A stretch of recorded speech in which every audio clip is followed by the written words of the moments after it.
विदेशी व्यापार के मोर्चे पर भारत की चिंताएं बढ़ती जा रही हैं। वाणिज्य मंत्रालय की ओर से जारी आंकड़ों के मुताबिक अगस्त में भारत का व्यापार घाटा दोगुने से अधिक होकर 27.98 अरब डॉलर पहुंच गया है। अगस्त 2021 में व्यापार घाटा 11 अरब डॉलर के करीब था। अगस्त के दौरान भारत से कुल 33 अरब डॉलर का निर्यात हुआ, जबकि इस दौरान कुल 61 अरब डॉलर की वस्तुओं का आयात हुआ है। पिछले साल की तुलना में आयात 37% बढ़े हैं। अप्रैल से अगस्त तक की बात करें तो मौजूदा वित्त वर्ष में निर्यात 17% से ज़्यादा बढ़ा है। ये बढ़कर 193 अरब डॉलर के करीब पहुंचा है, जबकि आयात पे प्रतिशत ज़्यादा बढ़ा है। यहाँ 45% की बढ़ोतरी है और ये बढ़कर 318 अरब डॉलर के स्तर पर पहुंच गया है। अगर आप पूरे 5 महीने का देखें तो 125 अरब डॉलर के आसपास का व्यापार घाटा है। सर, भारत के निर्यात में ये जो ढलान दिखाई दे रही है, ये क्यों दिख रही है, और इंपोर्ट अगर हम देखें तो कीमतों के हिसाब से इतना ज़्यादा क्यों बढ़ा है?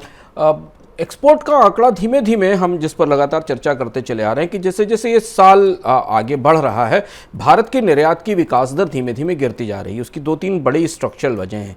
पहली चीज़ तो ये कि लागतें बढ़ने के कारण, कच्चे माल की लागत बढ़ने के कारण निर्यात की प्रतिस्पर्धा में चुनौती आ रही, बावजूद इसके कि रुपए की कीमत में गिरावट और रुपए में कमजोरी निर्यातकों के लिए एक अच्छा अवसर होती है। और उसके अलावा अंतर्राष्ट्रीय बाजार में जो मंदी की संभावनाएं बढ़ती दिखाई दे रही हैं, और चूंकि निर्यात के ऑर्डर हमेशा एडवांस के लिए होते हैं, निर्यात के आज जो निर्यात का ऑर्डर होगा वो अगले 3 महीने 4 महीने के बाद का होगा।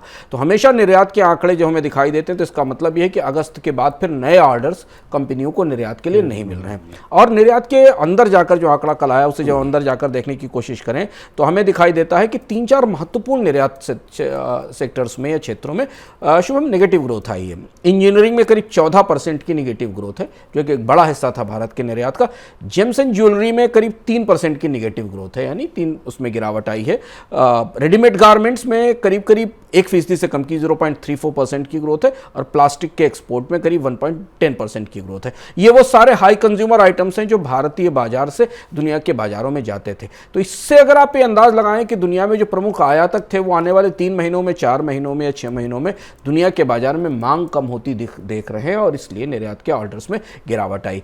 आयात का मामला थोड़ा बिल्कुल उल्टा है।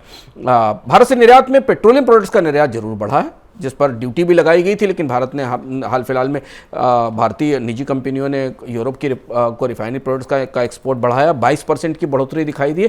केमिकल और फार्मा में भी करीब 13% और 6% की बढ़ोतरी दिखाई दी। तो निर्यात की बास्केट में 3 हिस्से ऐसे हैं जो आउटलायर हैं, जहां से हमें निर्यात में बढ़ोतरी दिखती है। आयात के मामले में जो सबसे ज़्यादा दबाव है, जिस पर हम बार बार कह रहे हैं, उसमें सबसे बड़ी बढ़ोतरी हो रही है सिल्वर के इंपोर्ट्स में। करीब सिल्वर का इंपोर्ट 684 मिलियन डॉलर के आसपास पहुंच गया, जो हम आंकड़ा देख रहे हैं।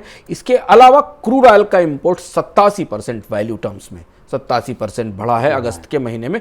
गोल्ड के इंपोर्ट में थोड़ी कमी हमें दिखाई दे रही है। दूसरी अन्य क्षेत्र जहां पर आयात बढ़े हैं उसमें कोयला है, जो लगातार दबाव दिखाई दे रहा है, और भारत में कोयले की कमी का असर इस पर दिखाई दे रहा है। कोयले के इंपोर्ट में, कोक और कोल के इंपोर्ट में करीब 133% की बढ़ोतरी हमें अगस्त के महीने में दिखाई दी है।